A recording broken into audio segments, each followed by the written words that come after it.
Outstanding. Hello, ladies and gentlemen, to week 7 of AHGL. I am Pulse, I am joined by Spuddington, and we have EA versus Epic. And the bands have already started, as they do every week.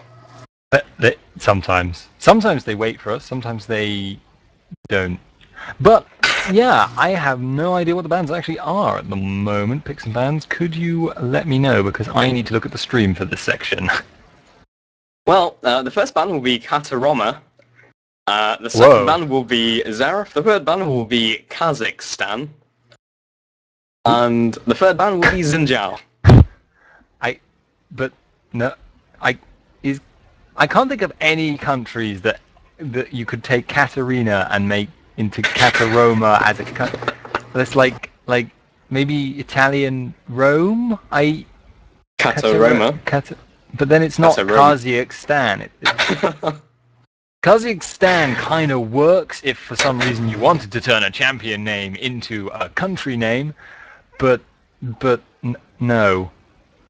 I'm just waiting for the third band because it better be a reference to a country. I don't think Kataroma is actually a country. It could be a place. You never know. I dare say there's with only one S.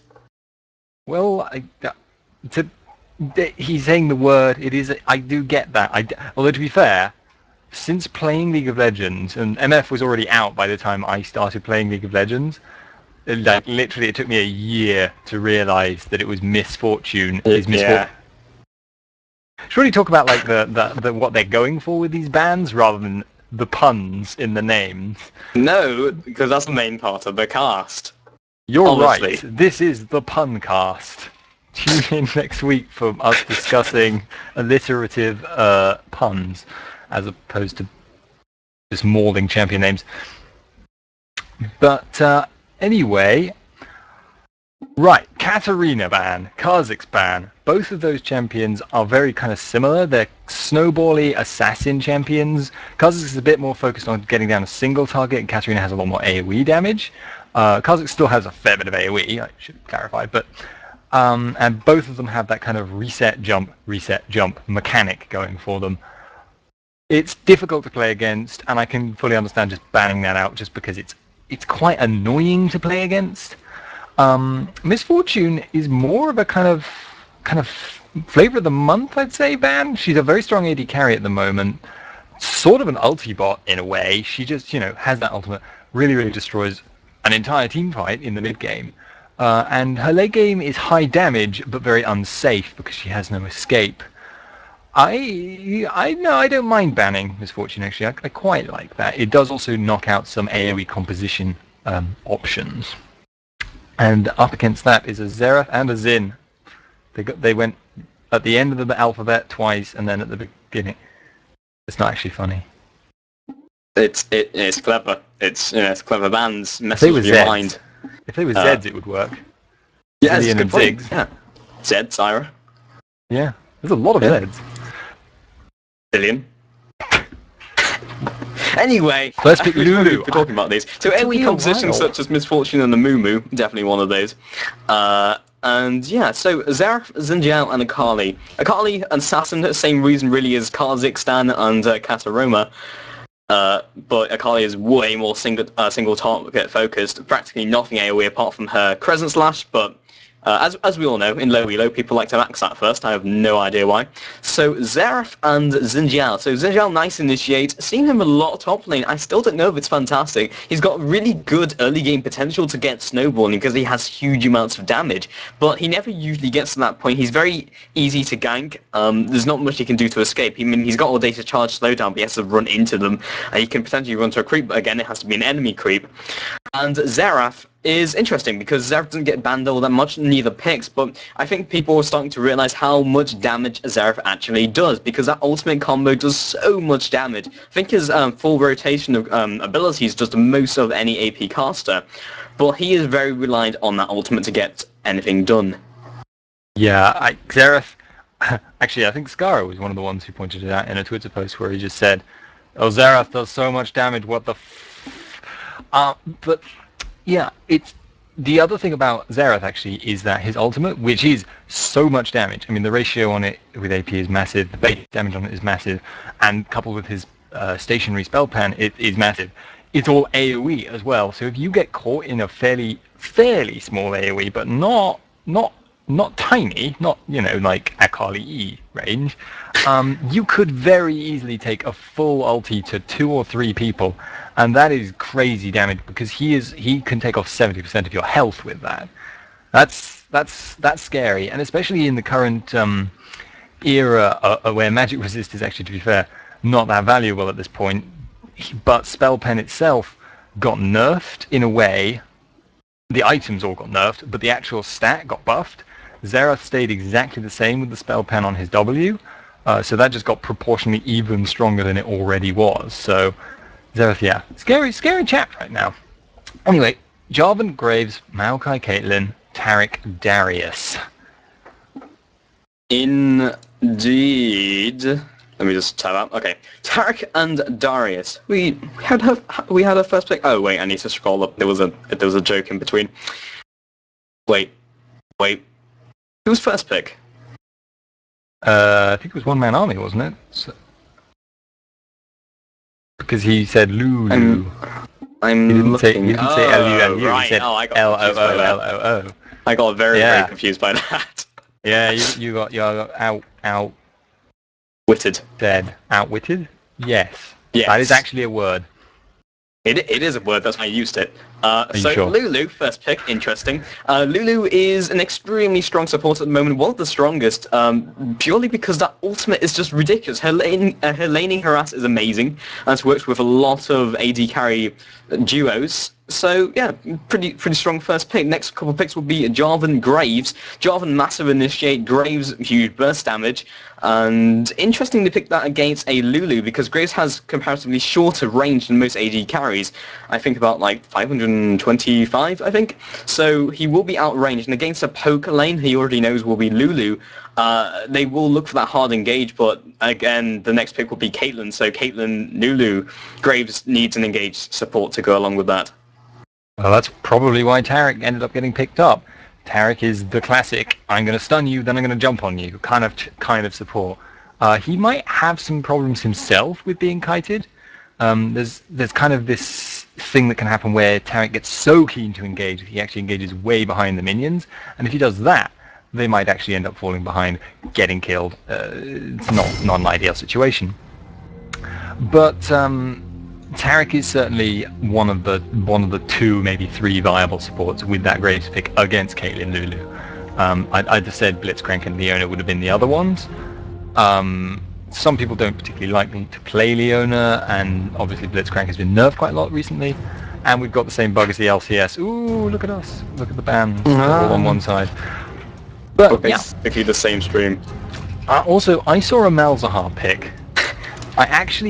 I'm going to have to apologise and say I didn't notice who picked Malzahar. I live in hope, by the way, that it is Pokemon Master Malzahar where you build AD. One of these days, I swear, it does so much damage. One of these days, someone will build it, and I'll be ahead of the game, like that guy that plays AP Trin or did. Yeah, it does a lot of damage. Also, it scales from armor penetration as well, so those things will rip you apart. We did some testing on this, and it was, what did we try? It was Black Cleaver, wasn't it? And I think they apply Black Cleaver, or was it Muramana? They didn't apply Muramana, they did apply Black Cleaver, right. I think. Yeah. Yeah, and those things are very, very scary because you can get 2 of those things out, and they're fairly easy to control now with auto attacks and, of course, the Space Aids or Malefic Visions. So, yeah. Very, very strong. I don't know if they're going to be running that this game, but they could be. You never know. Yeah, it's probably more much more likely to be AP, to be honest. Typically, it's actually in this case though. I think I can see why you go for that Malzahar pick. Going up against a Diana in a lane, he's going to be making it really, really hard for her. One of Diana's kind of strengths as a character is that although she's a melee champion, she's quite good at avoiding taking harass. She kind of puts up that shield, she pops it twice, but it sort of denies you that ability to punish her in the early laning phase, which is what you really want to do against a melee champion. You want to bully them out as much as you can. Malzahar does have a lot of damage though. He also has a silence. So she goes in planning on using that shield and gets silenced, and then kind of walks in going like, oh dear, I'm actually taking all this malefic vision damage and possibly auto attacks. Then that can actually really throw you off your game if you're playing the opposing mid. And obviously Malzahar pushes like a pro. He will be permanently pushed, which actually doesn't work so well with Maokai. Although at level 6, he will set up ganks for Maokai like there's no tomorrow. So it's a little bit of a one and a little bit of the other. Or it could be Darius versus Kayle. I wonder if they'll swap it up. Darius versus Kayle was like the worst matchup ever, and I think we've spoken many times about how horrible it is for Darius against Kayle, because Kayle defeats him on so many levels. She has a kite, she speeds herself up away from Darius's apprehend, she has an ultimate which basically nullifies Darius's execute. There's literally nothing he can do in lane, plus the fact that they're both bullies and Kayle is ranged, so what is Darius going to do? So yeah, Malz might be swapped up against that, or rather Darius will be swapped up because they don't want that matchup to happen. But either way, I think Diana might have a better time against Kayle, purely because of the silence and the early game that you just mentioned about Malzahar against that Diana matchup. So yeah, that could be a definite possibility. Might even go for a preemptive swap up on the side of Epic as well. So let's take a look at the bot lane. They have, again, hard engage against Poke. We see this so many times. It's going to be very difficult for Taric, though, because he engages on Lulu. Lulu's fairly tanky in terms of supports, and Caitlyn can just keep them at range. Yeah, Glyphalon's traps and slows from 90 caliber net is going to be very difficult for that bot lane to get anything done. They have Jarvan jungle with that Ignite looking to be very aggressive. Interesting he's taken Ignite over Exhaust, but I guess they don't really have anyone to really shut down apart from Kayle with that Exhaust from Taric, so that makes a lot of sense there. And he just wants to get those early ganks down with more damage. Yeah, I mean, there is certainly an argument to be made for not taking Flash on Jarvan. I mean, he does have a relatively low cooldown blink of his own, well, dash, and also his ultimate, so maybe he doesn't need that much gap closing. But I still say I would go with Exhaust just because it's a slow.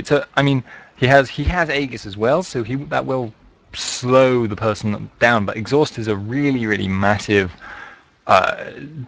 difficult to get away from crowd control on demand.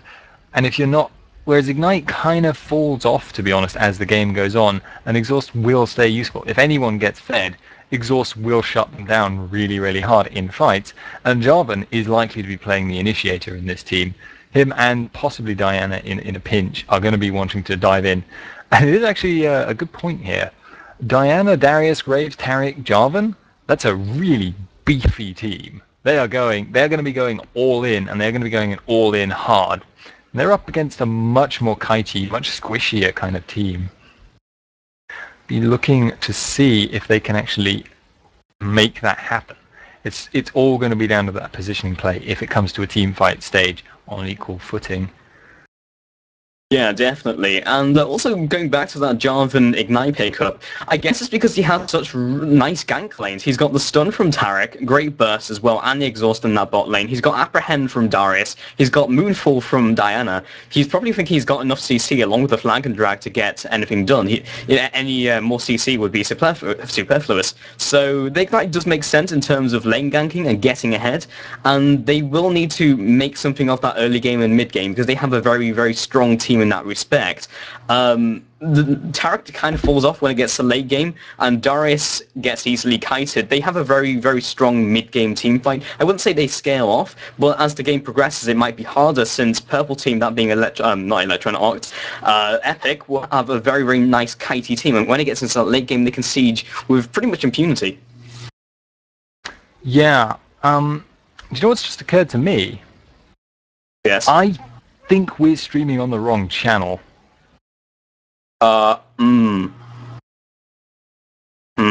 This might be a good time to swap over while the game is loading. Because that's really awkward. Why do you have this feeling? Because I'm looking at Stumpy's channel and it's... Or is it not? Wait. No, it's on the right stream. That's fine. Is it?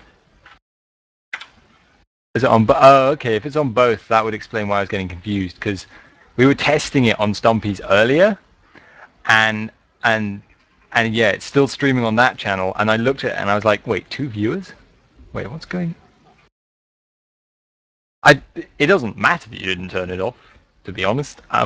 It's more just that I got really confused when I looked. I didn't know you actually could stream to more than one channel. No, I didn't either. That was interesting. Some peers managed to break Twitch TV. I guess it's not that strange.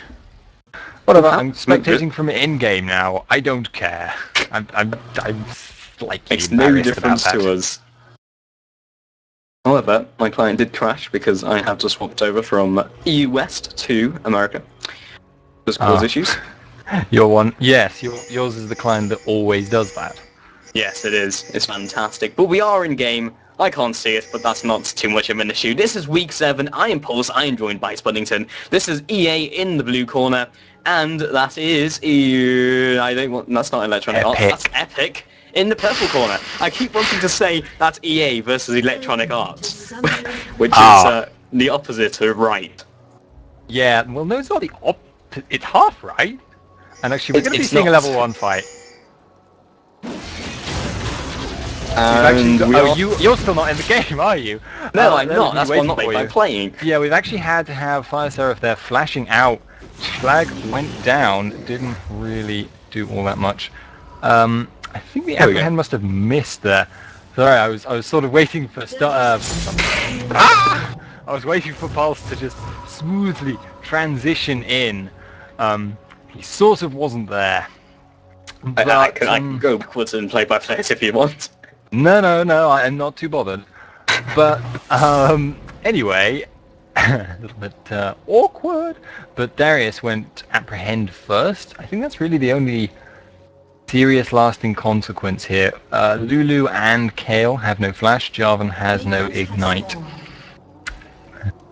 Interesting. They are putting Darius in that top lane, apparently, with Diana sort of around the mid area. So that's interesting. Against Kale, that's a really horrible lane. I guess maybe Jarmander will be looking to do some work up there fairly early on, and that makes a lot of sense. He does have the ignite spot, but he has just burst that, used that. And yeah, it looks like that Epic... they have similar names. This is going to get to me at some point. Epic are going for that blue buff, fairly standard for Maokai, and just checking that with a nice sapling over the wall. Is he going smiteless? Yeah, looks like he is. Wouldn't be surprised if he's going for a smiteless pull. He might well go for a very fast level 3. Just go straight to that red buff and then go top, which would surprise me actually if he were to go for that.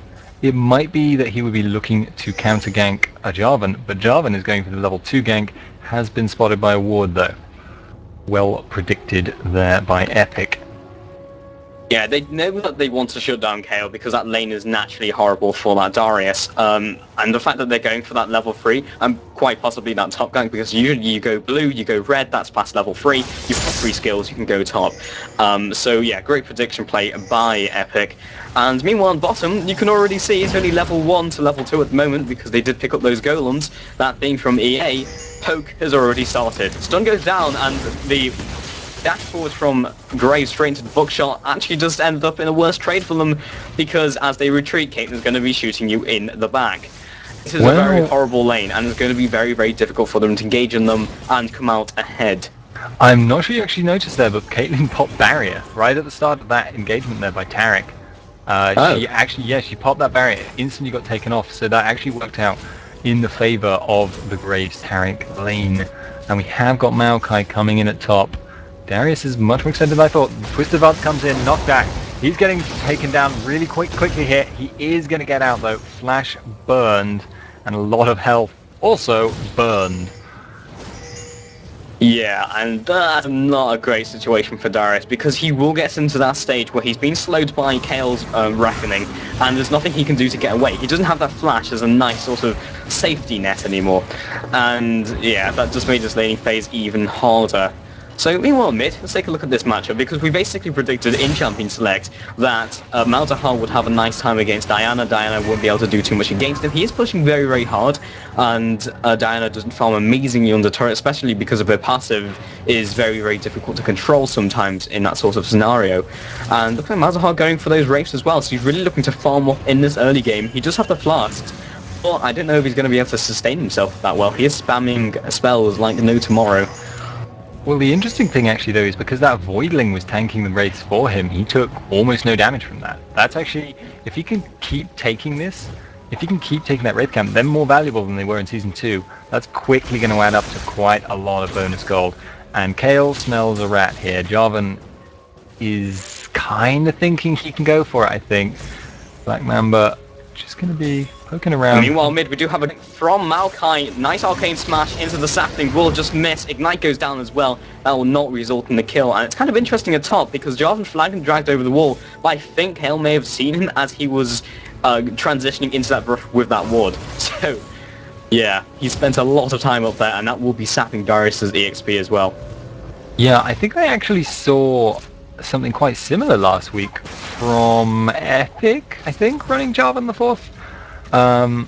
Tried to go over the wall with the flag and drag, which is it's a very clever move, trying to evade the ward positionings like that, because you can sort of infer where they are, but didn't end up working out for them then either, and because he thought he'd evaded the wards, he ended up waiting for a very long time. We may have a Maokai coming in here. Twist advance onto Graves. He's going to cleanse out of it actually. Exhaust has gone down. He backs out. Flash and cleanse burn though. And not as much health as Darius lost, but still quite painful. Actually, yeah. Worth noting though on that front, Lulu is starting to run out of mana, which is going to make it a lot harder for her to peel off this Taric. If they start going for these engages now, I wouldn't be surprised if Caitlyn looks to push this out and then just head straight on home. Yeah, they've had a good run the bottom lane. It's 37 CS right now to actually 46 from Graves, so he is actually out CSing Caitlyn with another minion wave coming in right now. That's kind of surprising. They haven't really been pushed out. They have been doing a lot of poke damage, so Graves has just sustained through it. He started with the flask, probably with the pots as well, didn't actually check that out. But one-man army looking for that gank top, not going to happen. I think they realised, he just walked out of lane.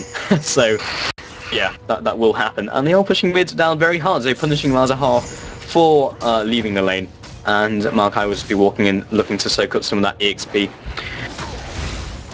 Yep, it's not going to be a huge cost to Malzahar on that front. I mean, he has 39 CS right now, 41 on Diana actually. He is also being out-farmed here.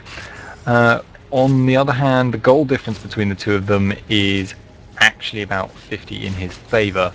So, yeah, I'm not really sure quite how that works. I guess that's the difference between taking the big Wraith and taking a normal creep. I guess so. Meanwhile, boss barrier has been popped by Anomaly, and as they went all in, and Graves dealing huge amounts of damage to Caitlyn. Did not have the ignite. He has been running a cleanse, of course. Would have probably resulted in the kill in that situation, but they have pushed him out of lane, giving Graves some breathing space. But again, he is still ahead on CS, quite dramatically so.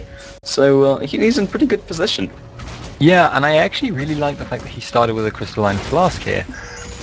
He knew the kind of lane he was up against. He knew the kind of poke he was going to be dealing with. He didn't really have to worry about that all-in threat, so there was no need to go for a trading thing like a longsword or for a cloth armor, which would help him withstand that. So instead, he's gone for that crystalline flask, which is going to give him the sustain he wants. Is also going to effectively give him more gold because he has to spend less gold on pots over the course of the game. And is also going to give him mana, which for Graves is actually highly useful. It gives him that wave clear if they push it to tower, and that might be part of how he's farming so well. Graves' mana costs aren't that high, but if he spams it, he's going to run out fairly quickly. So, yeah, I actually really like that flask start on him. In fact, we're seeing a couple of flasks over the course of this game. Started one on Malzahar, started one on Kale, and started one on Graves, who has gone back and picked up a naked BF sword. So he's going to be doing a lot of damage. He's looking for that engage right now. Yeah, and if Taric get that pick onto Anomaly, or even Fire Seraph, then yeah, lots of damage going to be coming out. And John Mander looking for that gank. I don't actually know if they've seen him. The wood did go down like hail, but she's probably just going to walk back into lane. Jarvan maybe poised for this gank to happen. I do have Diana heading up as well. Interesting to note that Jarvan actually took the blue buff from Diana. I guess Diana didn't quite need it at this moment. Kale does not realise what is happening. Ghastly coming in from the side as well, looking for this flag and drag to open up. Moonfall goes down into the Cataclysm. However, Darius has been locked out because Jarvan is helping. and Kale will just simply walk out. And actually at bot now we've got the Anomaly getting stunned by Tarek. Radiance went down and a buckshot hit her, but she's just going to back out of there, still alive, and doing reset. No porta jokes. So, meanwhile actually Maokai clearing out that ward on the dragon and actually starting it. Malzahar is there, Diana was at top, and they know that Jarvan isn't in the area. It looks like this could be... Lagadra goes down from top and maybe looking for the talent dive, but they will back up, doesn't have the Cataclysm, and this should be a very easy Drake for Epic. They will try and contest this. They have the ult from Biggie Buns, but they have picked that up pretty easily. They may look for this initiate. Messiah gone quite deep. Ultimate comes in, destroying Maokai. He will be kept alive by Wild Growth. Messiah popping over the wall. I don't think they realise he's there. Fire Sarah getting chunked down by Gasti. Now we first blood at 10 minutes. However, Malzahar has just found Tarek and flashed over the wall. In fact, I think Ignite goes down to Biggie Buns, forcing him back, but they should be able to pick up this kill. They have Anomaly coming around the side as well, and they will be backing off. Gasti maybe could have gone for that, but I think it's scared of the Caitlyn, who just turned up, and Maokai also in good health now. Yeah, it was probably not worth the chase there. I've got to admit, I was rather laughing at how tanky Malzahar appears to be. I mean, he doesn't have anything more than a Haunting Guise, but he really wasn't taking much damage fast from either Graves or Diana there. It was quite strange to see. I don't think he has particularly high base stats, does he? I don't think so. No.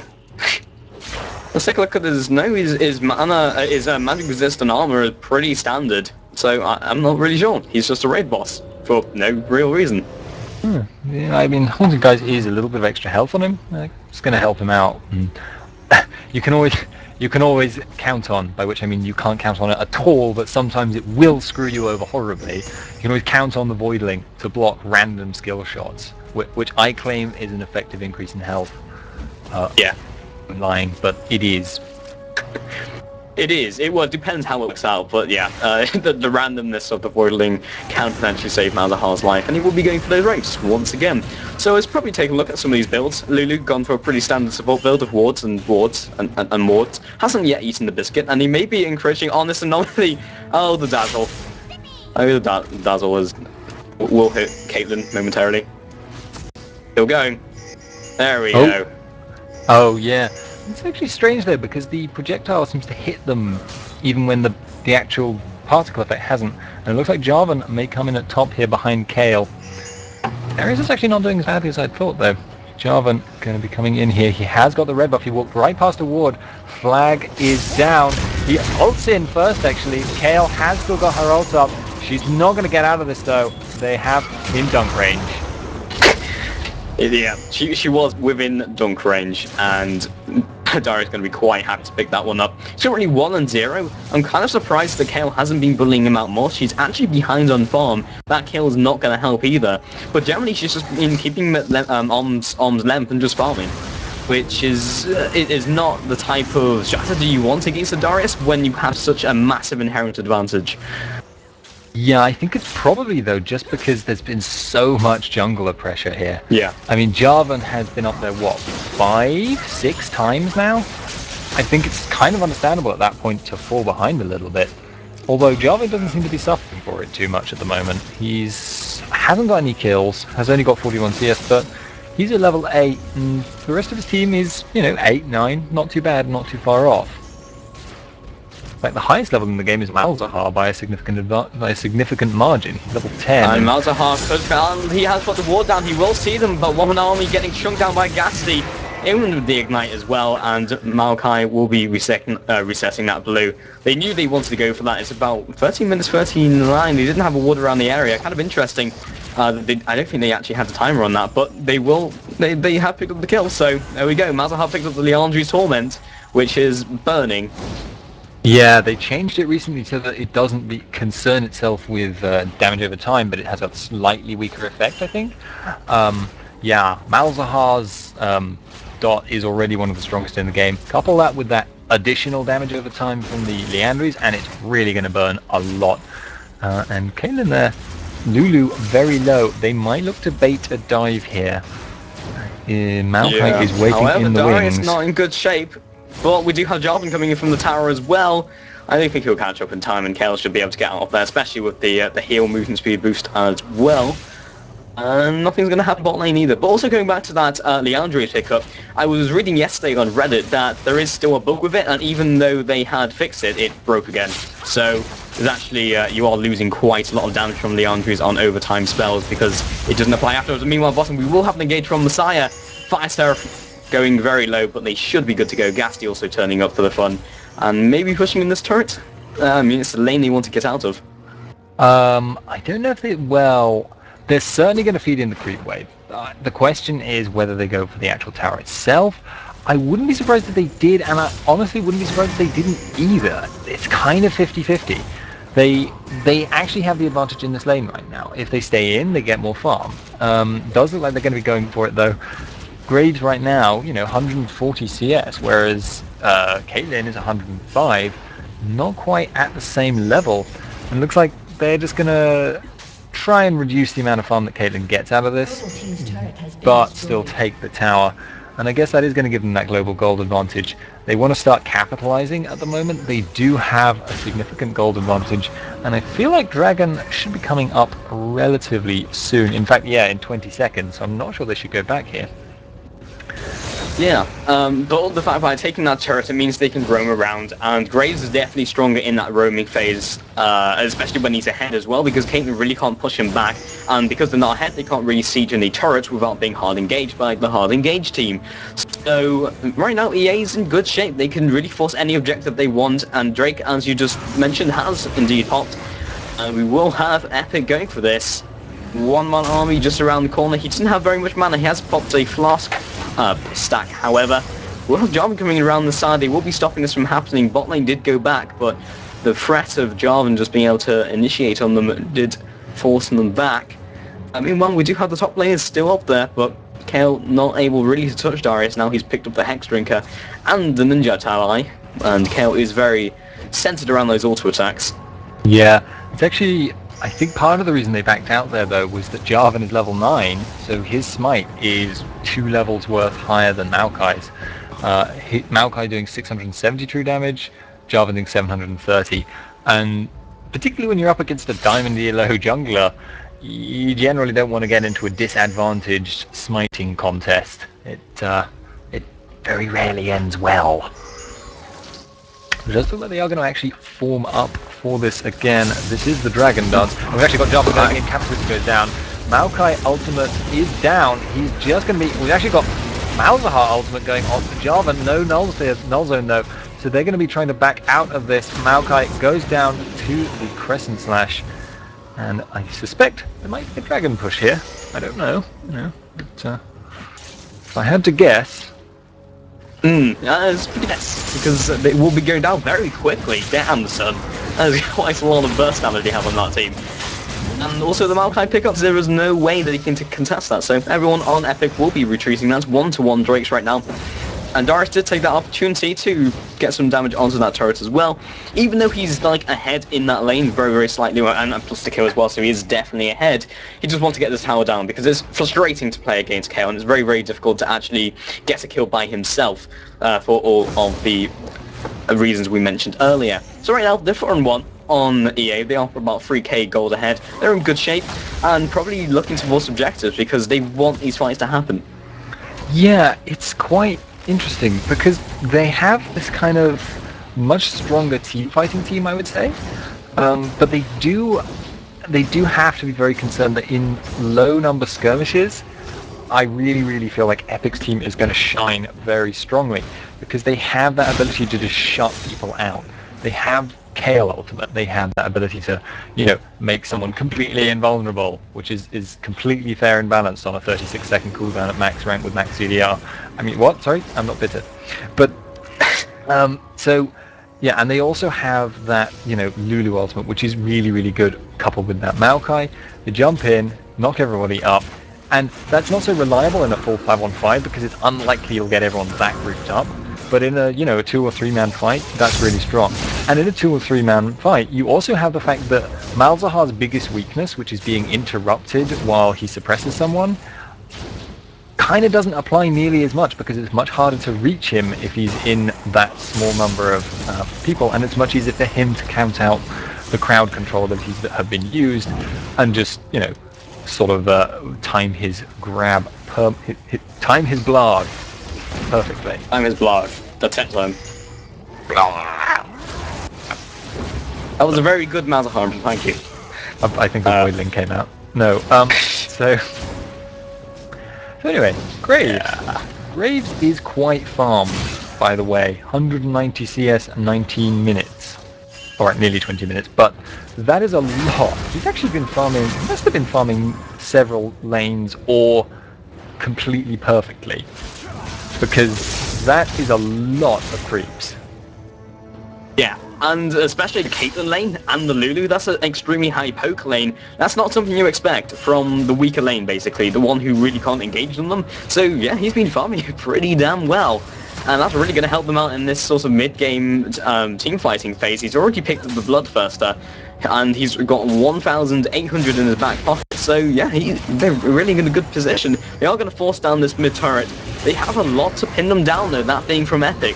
I don't know if they want to go all in, but the block goes down from one-man army into the Twisted Advance, and the ultimate as well. The ultimate will be popped from Maokai. Eventual Maelstrom, and that will be picking up a kill. They did not pick up the turret, and that was, well, why you didn't want to go that close to the turret when you have a team who can pin you down quite quickly. Yeah, we are actually seeing there one of the strengths of Malzahar in that if you do let him do his full damage to you as a single target, he's gonna kill you. It doesn't matter if you're a bruiser like Jarvan, he's gonna take off so much of your health with that percentage health damage, and that Nether Grasp, and that Maleficent, and that Leandra's percentage damage. You're going to go down a lot. And he actually, Jarvan nearly got out, but he got noped badly. He got, in the middle of his flag and drag animation, he got arcane smashed by Maokai. So he was actually still stuck under the tower and went down pretty quickly. Which was, I assume it was intentional. If so, it was extremely well played. And if not, you're quite lucky, Maokai. Yeah, they did still have some CC to back it up, but even so, that was a really nice situation for Epic to be in, and it really just showed their power that they're not completely out of this game. They still have trading potential, and as you said, that was actually a small skirmish, albeit it was under a turret, but it was a small skirmish where Malzahar was completely untouched, and he could get his entire combo off in a very nice circumstance. So right now, everyone's just kind of split up again. I'm kind of surprised this has happened from EA. I'm surprised they haven't just maybe grouped up and just forced something in their jungle, maybe try to get like a buff or something. Nothing's up at the moment, but they could just kind of push as a group, because even if they're just letting themselves get pushed in by a team that is definitely behind at the stage, but they are excelling at pushing down turrets. They have a push team, they have a poke team. But they have the flash over the wall from one army into the arcane smash. I think you mean Twisted Advance? Yes. I wanted to say Twisted Advance. No, wait. Twisted Smash. Arcane Advance. Arcane Advance. Yeah. Who knows? The AA. While all that was going on though, Jarvan and Darius did actually force down that top tower. So on tower front it was 1-for-1, although there was obviously that kill picked up on Diana. Indeed. So, also kind of surprised that top lane has just become top lane, and have also just separated themselves from the rest of the game, as so often happens. But definitely in a lane that's so biased against a Kayle, with Darius kind of doing okay, it's kind of odd that they wouldn't just move them away and try to make something happen in terms of a team fight or a skirmish or an invade, that they've kind of left it be. Yeah, it's quite strange, but you can sort of see the logic from EA's perspective, because Darius' main point is to dominate his lane, but Kayle has a lot more utility than him in a team fight. So, I can see why they would keep sending Darius up to stop Kayle, and I can see why Kayle would keep going up as well, because he has the advantage in the lane, and is also looking to push down turrets. And that was a free dragon there picked up by EA, which is a little bit surprising. I think they had ward coverage over it, pink ward there. Oh, Lulu, this is not a good time to be warding. They have the entirety of that. The ward goes down. There's a flash into the flag and drag, and the Dazzle as well. That is an extremely dead Yordle. And nothing That was moment. left but her hat. It's that Yeah. moment where it's just like, please don't walk. This is not the right time. Yeah, it's ugly when that happens. I will say though that mid tower is probably going to fall down anytime now. And actually, we've got Jarvan taking a lot of damage. Twisted Advance goes in. He's been locked down by Malzahar. Kayle ulti in, keeping Maokai so very alive in the middle of the fight. Caitlyn putting damage all this time. Kayle just alive on the edge. Graves taking a lot too. And it looks like it's just going to be a 3-for-1. That Kayle ult was so good. Yeah, like all that focus going down onto Maokai, completely negated. He will... it was so good, so good. And now Biggie Buns, no, that's not the right way you wouldn't be going. You walk all the way around. Just Biggle, please. Don't please, try it. Just quick draw over the wall and walk around. This is not... He's out, Okay. he's good. Dicing with death. I believe that. Oh, we've actually got the Caitlyn coming down. Blocked by Darius. But now both Darius and Graves are very low. Home guard boots Jarvan though, here to save the day. Him and his mobility boots, home guard. That's a lot of movement speed. That's a fast Charmander. A very, very fast Charmander. He will be going for that blue, maybe donating it to Diana. I want to say donating it to Diana. Diana, which is what my face wanted to say. So, maybe go for this. I don't know. I mean, they can definitely also blue buffs this game. Really just keep him in contention in terms of in terms of levels, but Ghastly will be picking that one up. So right now, it's getting more equalised in terms of gold, with only 1k ahead from EA currently. And yeah, Epic definitely coming back into this. Their team fighting presence maybe isn't as strong in open ground, but this is 2 fights in a row where they've been locked under turret. And EA has just been, well, the turret damage has won out. And also they've been in nice situations where Kale's managed to just focus down the intervention on a single target, where all that single target damage is going down, and Jarman has been caught.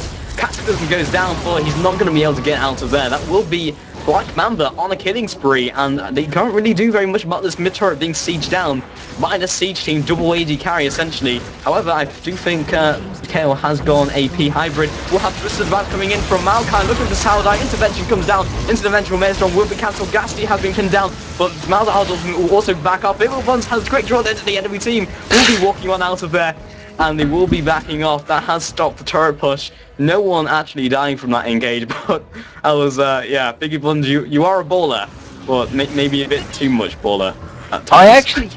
I actually think he could have gone for that, actually, and stayed in, but his nerve actually broke because most of the crowd control had already been used, and if he just stayed there shooting, they would have had to chase him down.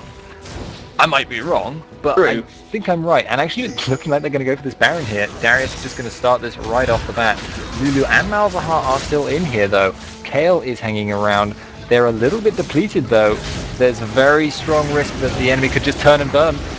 Failed that jump, though. So Moonfall got wasted, and that Baron is probably going to reset now. Yeah, and also interesting to note that Lulu's exhaust is still up, so they couldn't actually reach Biggle Buns in that team fight, and now in the next team fight that will be ready to hit Graves. So that will negate those damage if Lulu can get in there. They are kind of posturing around this area. It's 5-man strong from EA, but they want a team fight to happen on open ground, or as that team fight happens under their turrets. But that's really not going to happen unless Epic has started sieging. The lanes are kind of pushing in, so they're in a decent position, but they need a team fight, as I said, in open ground. That's what they want. However, I don't know if Epic have actually gotten to that point where they may be stronger in team fights. They get into that stage where they're focusing down on one person and intervention just stops them in their tracks. So it's difficult when you're up against a Kale. It's very, very difficult. Yeah. Right now, Kale is putting a huge dent in this plan, basically, because if they dive onto anyone with that really beefy team that they have, with that really hard engaged team that they have, they get Kale ulted, they get Lulu ulted, there's a Maokai ult to dissipate any damage that's left over afterwards, and they're kind of that brunt. They can just take the brunt of that engage on a Kale ult, which completely nullifies it. So yeah, I don't really know what you can do about that. It's certainly really strong, and Jarvan looking for an engage there. Flag and drag did go down. Doesn't look like anything is going to have happened, though. So now we have EA just going to be backing out, playing the poke game right now. There is a pink ward down. And Maokai will be looking for this to initiate, but eventual Maelstrom goes down, and Jarmander will be going out of there back into the Cataclysm, pinning down that Darius, and there's the dunk. And Maokai still in the enemy team though. Dunk goes down, but it's not going to take him out. We're all about Black Mamba pushing the intervention on himself. Osmo comes down, ace in the hole, will be going straight onto Messiah, who tanks it like a boss. Normally will be sped up by Kale. They will be chasing down Biggle Buns as well from one man army. He is, however, out of mana. If I could get my words out, that would be fantastic. Are you sure? I'm not sure. I prefer it when you can't speak. But me too. I'm not sure you do. But anyway, yeah, what happened? I actually have no idea what happened in that fight. I'm going to be honest here. It was quite a mess. Maelstrom. Just everyone in a really tiny area. And I guess Epic came out on top there. I'm gonna throw quite a lot of it down to the fact that they can pin people down and they can just nullify a lot of that damage. And in actually thinking about it, in that really tiny area, Maokai suddenly becomes a huge factor, because how much of the damage is AoE on that enemy team? Diana, almost every ability. Darius, most of his damage. Apart from his ult, obviously. Graves, yes, all of his abilities. Tarek, all of his abilities. Yes, all of Jarvan's abilities. It actually, in a really small fight, Maokai is going to be mitigating, what, maybe 15-10% of all their damage, I'd say, with just his ult, while still being a CC spewing pain in the rear, which is yeah, quite a big factor actually, I suspect, in this fight. Yeah, well, all that was happening, we did have Jarvan just steal red from them, yeah, as you do, and just walked out. What a cool guy. Cool guy. That's really going to suck for Caitlyn, who wants to be on the back line, just kiting around with, obviously a slave from Red Buff, which isn't going to happen now. Also interesting to note, a lot of people from EA have picked up the Quicksilver Sash, and we will have an initiate from Maokai quite deep, however. Cataclysm goes down, blocking off the rest of the team. Intervention goes down as well. He will be kept in good health. Abraham comes in from Darius. They will be focusing him down. They really can't fight this out. And there's the dunk. We'll have Gasti coming in once again. However, the ultimate coming from one man army. That will be the Quicksilver Sash. Ace the hole goes down. We blocked by Darius. Darius taking absolutely no damage from that. But Jarvan and Messiah on very low HP. They will be forced to back off with the rest of the Epic team in good health. And Baron is up. I wouldn't be surprised if they maybe go for this. If Maokai was up, they would go for it. They don't have a smite currently, and it's too risky considering we have Lightspeed Jarmander on the way. Yeah, and by the way, I think we're discovering why so many of them have built Quicksilver Sash. They're up against the Malzahar, and it's just making it much harder for them for Malzahar to pin anybody down if there are 3 Quicksilver Sashes. That being said, the fact that they have spent all that gold on 3 separate Quicksilver Sashes, that's huge. That's actually a massive amount of gold that they've not spent on particularly efficient resistance items, health, or damage. And I'm not even sure if it's worth it necessarily. It might be that they just need it in case they need to be going for tower dives or other risky plays. Maybe seeing a team fight here. Or not actually. Risky plays like this one. They will be seen. Maokai going in with the Twisted Advance once again, looking to open the team fight. Eventual Maelstrom goes down. This is a very tight environment. Gasti on the front line. Wound wants to flash out. Darius right in the middle of them. Block goes down into the Quicksilver Sash. Intervention comes out as well, keeping one-man army alive. Gasti still in the back line. Viseraph coming back into this along with the rest of his team. Messiah being pushed out along with Biggle, but flash over the wall by Mamba, looking to pick up this kill onto Graves. Ace in the hole comes out, and that will be a dead Graves. That will be a 4-for-1 trade, double kill for Caitlyn, and they should be able to pick up this Baron. Yeah, I just don't understand how Maokai is staying alive some of the time. If he's not being... It's like they've built up this fear of Maokai becoming invulnerable suddenly, and now he just jumps in and they all ignore him, regardless of whether KLOL has been used. I mean, I understand it is quite scary, but I mean, he was right in the back line there, jumped straight onto Jarvan, standing right next to Graves at the start of that fight, and he still came out of it alive, without really taking too much damage throughout the course of the fight. And if you have a Maokai standing kind of near you, he has several fairly low cooldown abilities which can be pretty disruptive. You know, if you've got Graves, and makes it very hard for Graves to really put himself in the right place if he's having to constantly worry about the influence of this Maokai that's standing so close to him, beating up in his face. And that might be why Graves isn't contributing nearly as much to these fights as you would expect him to, considering how fed he was, essentially. Although Caitlyn has now done an admirable job of keeping up and indeed nearly overtaking Graves on farm. In fact, overtaking Graves on farm, except not... They're very close on farm.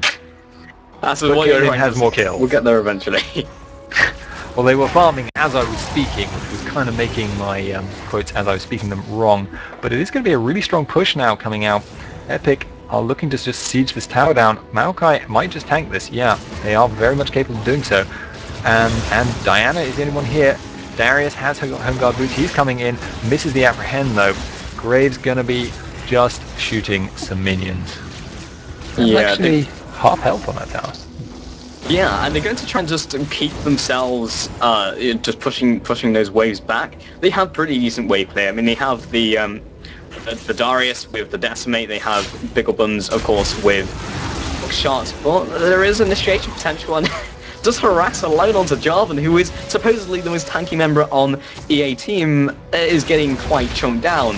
This is not a good situation. They have a ton of poke from Epic, and they're quite content to sit here, just poke at the turret. There it is, it's actually gone down. It's now open ground for them to actually go for this team fight. It will be opening up. Yeah, Smotion goes down, locking for a few of them out, and there's the Cataclysm. Also, all 5 people locking everyone in. Lommy in the back line, really not able to do too much damage, but however, Graves has just walked himself into that front line, will be taken out immediately, and this will be turning this team fight around quite drastically. Darius trying to get out of there, Molecular Vision on this play, Twisted Advance right now onto Gasty. I don't think they've got anyone else to pull back, and they will be pulling him onto the spawn pad. Intervention comes down, Black Mamba picking up the kill on to Gasty, and they should be able to finish this one up with only Darius alive with those home guard boots. It's a valiant attempt, but I don't think it's going to work out too well for you. Good luck. He's actually going to be going for this though. Crippling Strike has gone down, Decimate, but not really enough. Alco jumps straight on him. 10 seconds till Jarvan comes up, and I really very much doubt this Nifty is going to be surviving. It didn't. I'm shocked. Surprising. Shocking, you could say. Shocking. Wait, no. That will be Epic picking up Week 7 versus EA in AHGL. And yeah, that was an interesting team fight in that last fight, because Caitlyn wasn't doing too much damage, she was only hitting the tanks, but then Graves just kind of walked himself into Caitlyn range and then got torn up. Yeah, that's always a bit of an awkward thing, and I really don't like the fact, actually, looking at it, that Graves went for that Mercurial Scimitar. I can understand going for the Quicksilver Sash. If you are going to go for the Quicksilver Sash, just leave it at the Quicksilver Sash. Mercurial Scimitar is actually a really inefficient item upgrade. I mean, it's literally a final item which you get for item slot efficiency. It gives you, what is it, like 15 attack damage and a little bit of MR for like 1,000 gold or something. It's crazy inefficient to go for that, and you're delaying your Zeal, you're delaying your Infinity Edge or whatever, your Last Whisper, by about 1,000 gold to get that upgrade. So yeah, I'm not too keen on that, and it built out of a BF sword, which takes ages to get. But yeah, that team fight, there's an argument to be made that Graves may have put himself out of position a little bit, yes. But I kind of feel like at that point they had to get aggressive at that point. If they had ceded that fight, they would have fallen behind, and it would have been over, because there would have been that pressure that would have been applied all over the map. They would have lost any future objectives, really, because there would have just been that constant pressure and that threat of the Kale dive and the Maokai dive. So I can understand him wanting to get aggressive, but they really needed, one of their other characters to be initiating that fight. Diana, Taric, Jarvan. Jarvan's actually very squishy, isn't he? Quite, yeah. Shown by the last team fight where he just got absolutely destroyed. But yeah, in relative tankiness he was quite squishy. But it was kind of interesting because they had this very strong mid-game team. Bot lane won. Darius didn't do too badly against Kayle. He wasn't really pushed out. Mid did pretty decently against Malzahar, who should have, well, as we expected to win out early. I mean, Malzahar did win, but he didn't completely push out Diana. So they were in a good shape for that mid-game team fight, but they could never quite initiate on Epic because they couldn't actually tower dive those turrets and get anything done. Maybe Ownwrecker could have been an item that they maybe wanted because they wanted these team fights to happen in open ground, but the only place that Epic would let them take a team fight is under turret or where they had the advantage or in a tight space where Maokai could pop down that Vengeful Maelstrom and soak up a ton of that AoE damage. Yeah, there were a couple of times where they did get into open fights, but by that time their advantage had kind of slipped away a little bit, and they started hitting that problem where there was just always a Kayle ult, always a Lulu ult, always a Maokai ult, wherever they tried to get aggressive. And that was really what made it so hard for them, because there was just really strong counter engage coupled with better poke. They had that Caitlyn available. You could see them taking down that tower and they didn't want to engage because they kind of felt they would lose if they did, but they lost anyway because they didn't, which is that horrible situation that you can be put into when you're against stuff like Kayle, when you're against stuff like Lulu, when you're against stuff like Maokai. But anyway, that was Epic versus EA, and I don't think we will be doing IGN's game this week. They found somebody else, which makes me so mournful. I'm afraid I'll have to do something with my time other than casting. Let's be honest, it would be like 2 a.m. in the morning, so I'm okay with that, honestly. So yeah, I think we should probably close it up there, or we could enter plugging time. Oh, you're right. Yeah. Time to plug. I have a Facebook, but it's facebook.com/Spuddingtoncasts. Check that out. I also have a Twitter @Spuddington. I also have a YouTube, Spuddington Casts. And that's it for me. What about you? Yep, facebook.com/WatchYourPulse. I believe it's on screen currently, which is quite nice. YouTube.com/WatchYourPulse. Twitter @Pixels. Yep. Apparently there was a Teletubby on the minimap. I don't know how that got up there. What? Dumpy. Yeah, interesting. So, we'll be seeing you again next week with a different streamer. We love you really, Stumpy. Wonderful job, Stumpy. Thank you for streaming today. That is a strange picture you have put up at the break screen. Assassin's Creed. Well, anyway, we're continuing our tradition of having appallingly awkward outros. So I just turn it off. Goodbye, ladies and gentlemen. Goodbye. Can I just stop speaking and you can turn off the stream? Yes.